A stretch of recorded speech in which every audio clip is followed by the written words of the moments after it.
A has invested in 3 mutual fund schemes as per details below. तो A ने 3 mutual fund scheme में invest किया है, mutual fund A, mutual fund B और mutual fund सी।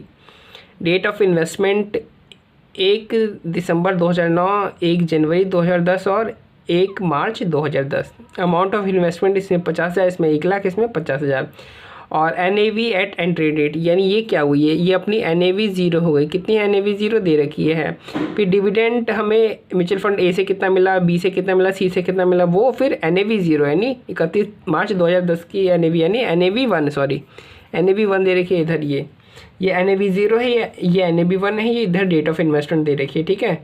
इधर amount of investment और इधर डिविडेंड कितने कितने मिली। अब देखो ये जो डिविडेंड दे रखी है ना, ये पर यूनिट बेसिस पे नहीं, ये टोटल डिविडेंड कितनी मिला ये वो है, ठीक है, पर यूनिट वाली नहीं है ये।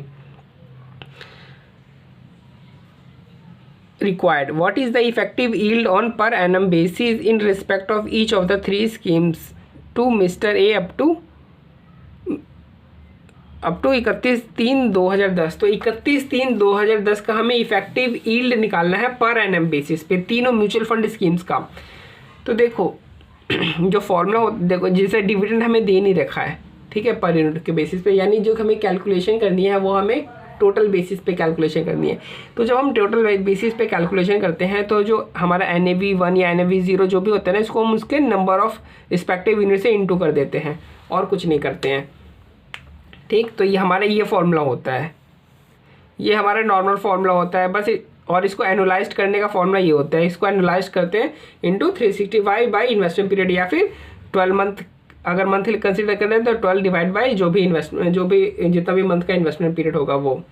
तो ये नॉर्मल जो होल्डिंग पीरियड का रिटर्न है, और ये इंटू कर देते हैं 365 बाई इन्वेस्टमेंट पीरियड एनुलाइज्ड यील्ड निकालने के लिए। तो देखो NAV 1 क्या है, NAV 1 हमें दे रखा है,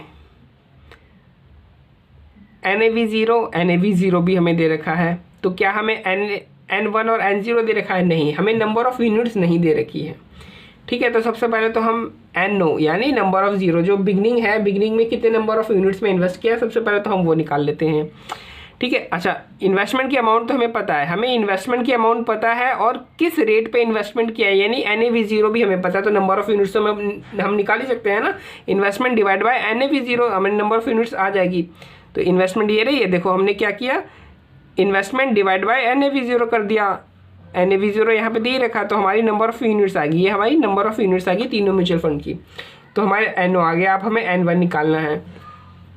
देखो चूँकि यहाँ पे कहीं पे भी नहीं लिखा है, ठीक है, ना ही किसी इन्फॉर्मेशन, जो इन्फॉर्मेशन से इम्प्लाइड ऐसा कुछ हो रहा है कि एडिशनल यूनिट्स परचेज़ किए गए हैं, चाहे एक्स्ट्रा पैसे दे करके किए गए हों, चाहे री-इन्वेस्टमेंट करके डिविडेंड का किया गया हो, ऐसा कुछ भी नहीं लिखा कि एडिशनल यूनिट्स आपने परचेज़ किया। तो मतलब जो हमारा N0 था, जो यूनिट्स जो हमने शुरू में जो परचेज़ करी थी, वही यूनिट्स हमारी एंड तक रहेंगी, नंबर ऑफ़ यूनिट्स में कोई चेंज नहीं आएगा, यानी हमारा N0 हमारा N1 के बराबर हो गया, यानी हमारा ये निकल गया, अब ये निकल गया, ठीक है। अब हम क्या करेंगे, इन दोनों को लेस कर देंगे। तो NAV 1 into N1 minus NAV 0 into N0।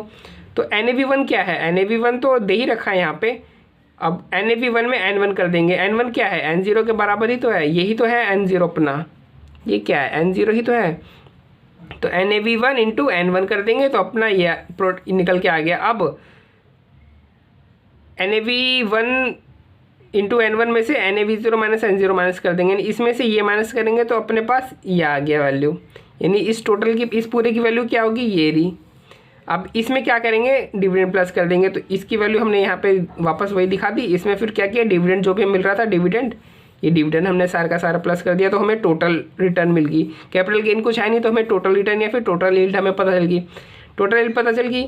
अब हमें सिर्फ एक इन्वेस्टमेंट पीरियड चाहिए, तो इन्वेस्टमेंट पीरियड मैंने यहाँ पे निकाल लिया है। टोटल इन्वेस्टमेंट पीरियड क्या है, यहाँ पे आपने इन्वेस्ट किया है 1 दिसंबर 2009 को, और हमें इन्वेस्टमेंट और कहाँ तक की यील्ड कैलकुलेट करनी है, 31 मार्च 2010 की।